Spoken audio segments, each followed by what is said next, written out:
HP 12 toner को refill करना सीखना है तो वीडियो को एंड तक देखिए। अस्सलाम वालेकुम, my name is Tayyab Naveed. Welcome to fix it with Mirza. Fix it with Mirza के चैनल पे आपको खुशामदीद। दोस्तों, आज की वीडियो में हम आपको ये सिखाएंगे कि HP का 12 टोनर को रिफिल कैसे किया जाता है। और अगर आप इस टोनर को रिफिल करना सीख गए तो आप HP के बहुत सारे मॉडल्स को डील करना सीख जाएंगे। ये एक टूनर ही HP के बहुत सारे मॉडल्स में कॉमन है, सभी के साथ यही टूनर कंपैटिबल है, उनके साथ यही टूनर उनमें लगाया जाता है। जैसे कि HP का लेज़र जेट का 101 है, 1010 है, HP लेज़र जेट 1020 है, 1018 है। और इसके अलावा कैनन के प्रिंटर में भी यही टूनर लगता है, जैसे कैनन LBP 2900। और इसके अलावा मल्टी फंक्शन मशीन्स हैं, जैसे HP लेज़र जेट 3030 या 3052, या इसके अलावा HP लेज़र जेट MFP 1005। इन सभी मशीन्स में, सभी HP के मॉडल्स में ये एक ही टूनर, ये 12A टूनर जो है, ये सभी में यही चलेगा। ठीक है, तो वीडियो आपने स्टेप बाय स्टेप गौर से देखनी है। हमारी वीडियो के साथ रहिएगा। चलते हैं वीडियो की तरफ।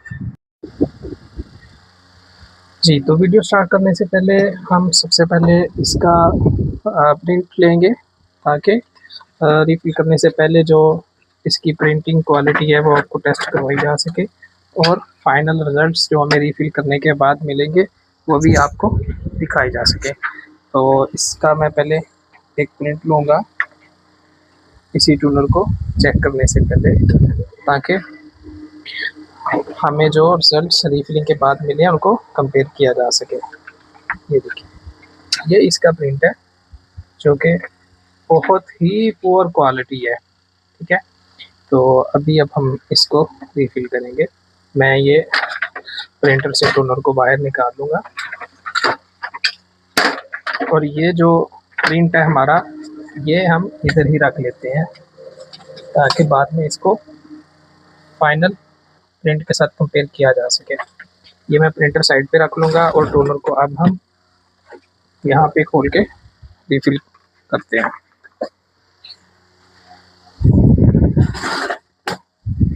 बस इस टोनर को खोलने के लिए सबसे पहले ये जो ऐसे जहाँ पे ये 12 टोनर लिखा है, राइट साइड पे इसका ये कैप होता है।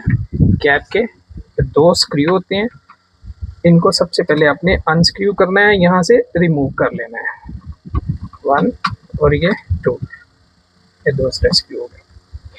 ये वाला जो मॉडल है ना टूनर का, ये जिसका मैं आपको आज सिखाने लगा हूँ, ये इसलिए सिखाने लगा हूँ कि ये मॉडल बहुत ही कॉमन है। और ये वाला टूनर जो है ना, ये HP के 14 किस्म के ऐसे प्रिंटर हैं, 14 किस्म के प्रिंटर हैं, जिनमें सभी में ही ये वाला टूनर डलता है, 12 टूनर। जैसा कि HP लेज़र जेट 1010 हो गया, 1018 है, 1015, और उसके बाद 1022, 1020 और 3052, 3055, 3015, 1012, 3030 और 3052। और उसके बाद हम ये PCR निकालेंगे। ड्रम हमने पहले रिमूव कर लिया था, तो मैं इसके लिए ये इस तरह की ये वाला टूल यूज़ करता होता हूँ। ये PCR को यहाँ से रिमूव करना है।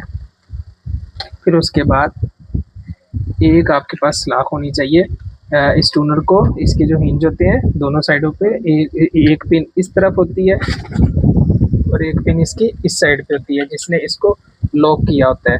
तो हम क्या करेंगे, पहले यहाँ पे जो पिन होती है ना, ये इसके अंदर यहाँ पे उसको थोड़ा सा प्रेस करके बाहर को पुश करेंगे। तो ये देखिए, ये आपको पिन नज़र आ रही है, ये वाली।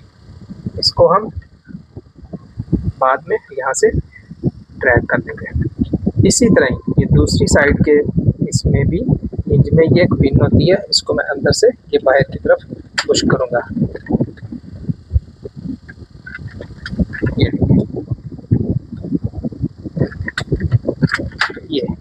ये इसका हिंज की जो पिन थी वो बाहर निकल चुकी है।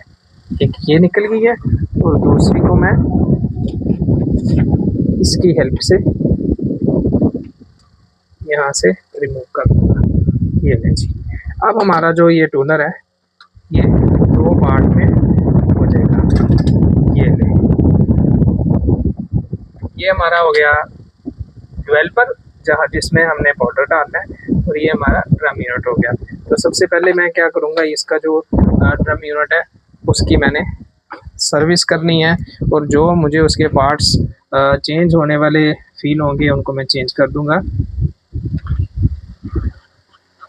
ये वाला जो मॉडल है बहुत ही कॉमन है और बजट फ्रेंडली है, बल्कि मैं किसी दिन इसके ऊपर भी ना आपके लिए वीडियो बनाऊंगा कि ऐसे जो 4-5 किस्म के प्रिंटर होम यूज़ के लिए, पर्सनल यूज़ के लिए, जो बिल्कुल बजट फ्रेंडली हो और उनकी मेंटेनेंस सस्ती हो, उनकी रीफिलिंग सस्ती हो, और उनकी रिपेयरिंग जो है ना वो ड्यूरेबल हो, ज़्यादा ख़राब ना हो। ये पुराने जो मॉडल्स हैं ना एचपी के, पुराने मॉडल्स में सबसे ज़्यादा जो पायदार प्रिंटर है ये वाले हैं। ये इसका ब्लेड ख़राब है तो मैं इसको डिस्कार्ड कर दूंगा, इसकी जगह बाद में मैं न्यू लगाऊंगा। ये वाली इसकी जो वेस्टेज होती है इसको हमने अपनी डस्टबिन में वेस्ट कर देना है। ये रिमूव हो गई है। अब यहाँ पे मैं इसका ब्लेड जो है वो न्यू वाला लगाऊंगा। इसके ब्लेड को हमने रिप्लेस कर दिया।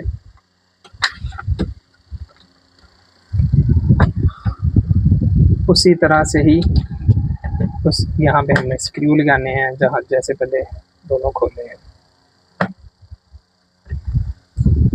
ठीक है, वीडियो को गौर से देखा करें, कोई स्टेप को मिस ना किया करें ताकि आपकी जो स्किल है वो इम्प्रूव हो सके।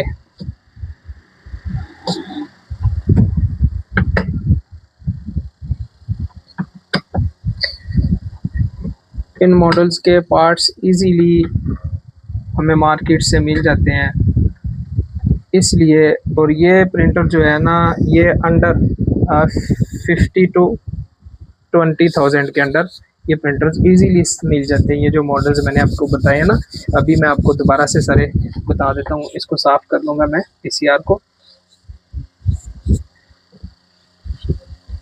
तो इसी तरह ही यही हमारा जो टूनर है, जैसे कि मैंने थंबनेल में भी ये इस चीज़ का मेंशन किया हुआ है कि ये वाला ही टूनर कैनन के प्रिंटर में भी वर्किंग कर जाता है, उसके लिए भी कंपैटिबल है। कैनन के जैसे कैनन LBP 2900, कैनन LBP 3000, ये वाले जो मॉडल है ना उनके साथ भी ये कंपैटिबल है।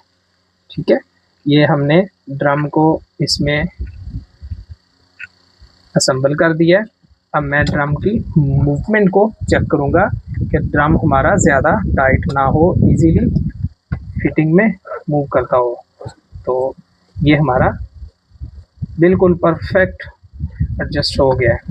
ठीक है, अब ये हमारा जो ड्रम यूनिट है इसको हमने बिल्कुल रेडी कर लिया है, और ये इसका ड्रम का जो है ना शटर, इसको मैं इस पर ऐसे ही लगा के साइड पे रख दूंगा। इसके बाद हम वर्किंग करेंगे इसके डेवलपर यूनिट पे। उसकी जो ये ड्रम इसका यूज़ होने के लायक नहीं है, इसलिए इसको मैंने न्यू डाल दिया, रिप्लेस कर दिया। अब ये इसका शटर लगाऊंगा ड्रम का। ये ड्रम की सेफ्टी के लिए होता है ताकि ड्रम के ऊपर कोई स्क्रैच ना आए, और दूसरा ये होता है कि ये फोटो सेंस होते हैं। ये वाले ड्रम जो होते हैं ना इनको लाइट में ज़्यादा नहीं रखते, इसलिए भी ये इनकी प्रोटेक्शन के लिए बाहर ये कवर लगा होता है। ठीक है, अब हमने इसके डेवलपर यूनिट को खोलना है और इसमें इंक को फिल करना है। इसको खोलने के लिए ये जिस साइड पे गियर होता है उसके ऑपोजिट वाली साइड हमने खोलनी होती है। उसके लिए यहाँ पे एक ये स्क्रू होता है, तो इसको यहाँ से रिमूव करूँगा, हो गया। और ये वाला कैप जो है इसको ऐसे ही मैं उतार लूँगा। अब ये इसका मैग्नेट रूलर है, मैग्नेट को कैसे रिमूव करना है, एक ट्यूज़र की मदद से इधर से बाहर की तरफ पुश करेंगे और ये जो इसके बुश हैं इसको साइड पे रख दूंगा और ऐसे ही मैग्नेट को बाहर की तरफ ड्रैग कर लेना है। ठीक है, अब ये जो इसके ऊपर पाउडर है प्रीवियस जो ये इसके ऊपर टोनर है, इसको सबको मैंने साफ करना है अच्छी तरह से टिश्यू पेपर की मदद से, ताकि हमारी जो न्यू रिफिलिंग होगी, न्यू पाउडर डलेगा, ये पुराने वाला उसके साथ मिक्स ना हो, जिसकी वजह से हमारी क्वालिटी बेहतर रहेगी, हमारा प्रिंट अच्छा आएगा। ये इसको मैंने साफ कर लिया और ये इसका जो बुश है वो मैं इधर रख लेता हूँ। ये दूसरी साइड ये हमारा मैग्नेट जो है इसकी हमने सर्विस कर ली है। अब जो इसमें थोड़ी इंक पहले से बची होती है, जो प्रीवियस पाउडर है, इसको भी हमने वेस्ट करना है, ऐसे ही फिल नहीं कर देना, वरना ओल्ड और न्यू पाउडर मिक्स होके वो हमारी क्वालिटी बेटर नहीं देगा, प्रिंट हमारा ख़राब आएगा। तो इसको मैं डस्टबिन में वेस्ट करने लगा हूँ।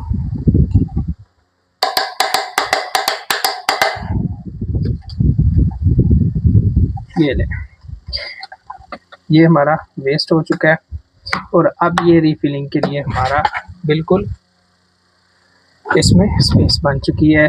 लेकिन ये जो ब्लेड है इसका डॉक्टर ब्लेड, इसको भी हमें चेंज करना है। इसका ये एक स्क्रू लेफ्ट साइड पे होता है, एक राइट साइड पे होता है, तो मैं इसको यहाँ से रिमूव कर लूँगा।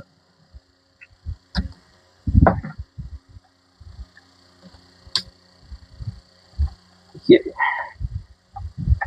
अच्छा, इसकी कैपेसिटी बहुत अच्छी है। ये जो टूनर है ना, ये आपका कम से कम 1500 प्रिंट इजीली निकाल जाता है। एक बार आपने रिफिल करवाया हो तो 1500 आपके प्रिंट इसके साथ निकल जाते हैं। दूसरा इसका फ़ायदा ये भी है, ये प्रिंटर साइज़ में छोटे होते हैं, कैरी करना आसान होते हैं। जो स्टूडेंट्स हॉस्टल में रहते हैं, जिनको ट्रैवल भी करना पड़ता है, तो उनके लिए भी ये प्रिंटर जो है ना कैरी करना बिल्कुल आसान होता है। इसका साइज़ बिल्कुल टेबल पे, आम छोटे से टेबल के लिए भी परफेक्ट होता है। और प्रिंटिंग की अगर बात करें तो प्रिंटिंग इसकी बहुत अच्छी क्वालिटी की होती है। डॉक्यूमेंट्स, लीगल डॉक्यूमेंट्स के लिए भी यूज़ होता है। अक्सर हमें आज भी ये मॉडल्स जहाँ पे यूज़ हो रहे हैं ना, बिल्कुल अच्छा इनका एक्सपीरियंस है। मेंटेनेंस इसकी नहीं ज़्यादा करवानी पड़ती, और अगर कभी करवानी पड़ जाए तो इसके पार्ट्स सस्ते हैं और इजीली मिल भी जाते हैं। तो अगर किसी का बजट टाइट हो और उसने प्रिंटर जो लेना हो, जो उसकी ज़्यादा उसके एक्सपेंस ना करवाए और प्रिंटिंग करे, और उसका टोनर रीफिल में भी ज़्यादा एक्सपेंस ना हो, तो उसको मैं ये वाला मॉडल रिकमेंड करूँगा, जैसे कि मैंने अभी आपको बताए हैं। दोबारा से एक बार फिर मैं आपको रिपीट कर देता हूँ। HP LaserJet 1010, 1020, 1018, 1012, 1022 और 1020, इसके बाद 1015 भी है। ये 5-6 किस्म के प्रिंटर हैं, साइज़ में छोटे हैं, लेकिन प्रिंटिंग कैपेसिटी इनकी बहुत अच्छी है। तो इसलिए ये पाउडर फिल करने से पहले अच्छी तरह इसको हमने शेक करना होता है, ताकि जो इसके पार्टिकल्स होते हैं पाउडर के, वो अच्छी तरह से ट्रैवल कर सकें और हमारी कार्ट्रिज को फाइन किस्म की प्रिंटिंग के लिए रेडी करें। अब ये देखें, इसको मैं इंक पाउडर से फिल कर दूँगा।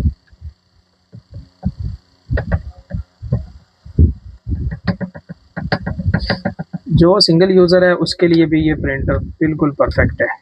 छोटे ऑफिसेज़ के लिए, जिनकी डेली कोई 15 से 20 या 30 पेजेस का प्रिंट उन्होंने निकालना हो, उनके लिए ये परफेक्ट प्रिंटर है। ये ले, ये इसमें इंक डाल दी है। अब मैं वापस इसके ऊपर मैग्नेट को असम्बल कर दूंगा। इसकी प्रॉपर तरीके से उन्हें फिटिंग करनी है, और जैसा कि आपने देखा है कि मैंने हर चीज़ का ख्याल रखते हुए, किसी किस्म की इसमें लीकेज ना हो, इसको हर चीज़ को फिट किया है। इसके जो असम्बल करने का मेथड मैंने आपके सामने सारा किया है, और आपने इस चीज़ पे हमेशा गौर करनी है। टोनर रीफिल होने के बाद लीक नहीं होना चाहिए। जो टोनर लीक होता है प्रिंटर में, तो इससे प्रिंटर का भी, ये देखिए, ये हमारा अच्छी तरह से प्रॉपर तरीके से इसकी हमने फिटिंग कर ली है। अब हमारा ये डेवलपर जो यूनिट है ये भी रेडी हो गया है, और ड्रम यूनिट हमने पहले ही कर लिया था। ठीक है व्यूअर्स, उम्मीद करता हूँ आपको मैं पूरी इसकी ब्रीफिंग साथ साथ देता हूँ, ताकि आप अच्छी तरह से इसको समझ सकें और ये काम आप खुद भी कर सकें। ठीक है, ये मैंने लेफ्ट हैंड में ड्रम यूनिट है और राइट हैंड में मेरा डेवलपर यूनिट है इसका। तो इन दोनों को ऐसे हमने, जो हमारी ये गियर वाली साइड है ये देखिए, और ये गियर वाली साइड के सामने आएगी, ये देखिए, और इसको इस तरीके से कंबाइन करना है कि ये आपस में मिल जाए, और ये जो इसके स्प्रिंग होते हैं ये टेढ़े नहीं होने चाहिए। जब हमने इसको कंबाइन करना है तो ये बिल्कुल सीधे रहने चाहिए। अब हमने जो इसके दोनों साइडों से, दोनों हिंज से हमने वो पिन निकाली थी, वो वापस हम लगा देंगे। ठीक है, ये ड्रम कैप के नीचे एक पिन इस तरफ से निकाली थी, ये मैं लगाने लगा हूँ, ताकि ये देखिए, ये आपने आमने सामने इसके लॉक देख लेने हैं, ताकि इसकी पिन की फिटिंग जो है वो प्रॉपर हो सके।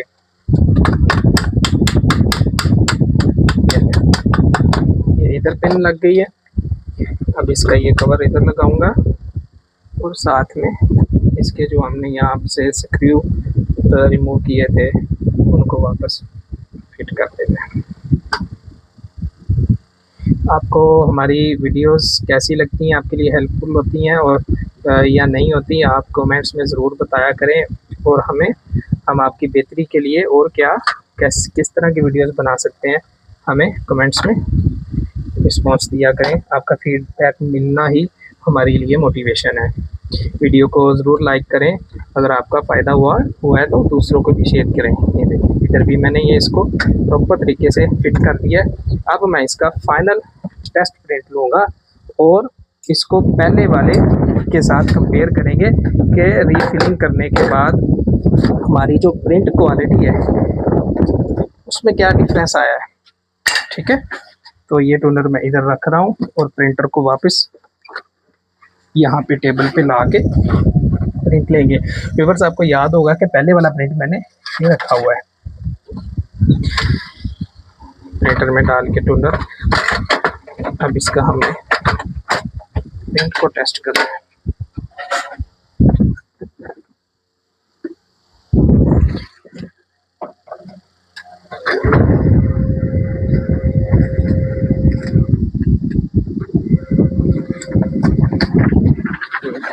चेक करें, मैंने प्रिंटर में पेपर लगा दिया और इसको प्रिंट की कमांड दिया है। ले जी, हमारा ये फाइनल रिजल्ट है। ठीक है, ये हमारा रीफिलिंग के बाद वाला है और ये पहले वाला है, जो कि बहुत ही पुअर क्वालिटी थी, और ये अब वाला है। दोनों को कंपेयर कर सकते हैं, which one is better, right side. ठीक है, तो एक और अगर इसका प्रिंट लेना है तो वो भी मैं आपको इसकी इसी पेपर की बैक साइड पे एक और प्रिंट आपके सामने अभी आपको चेक करवा देता हूँ, ताकि आपको इसका डिफरेंस जो है,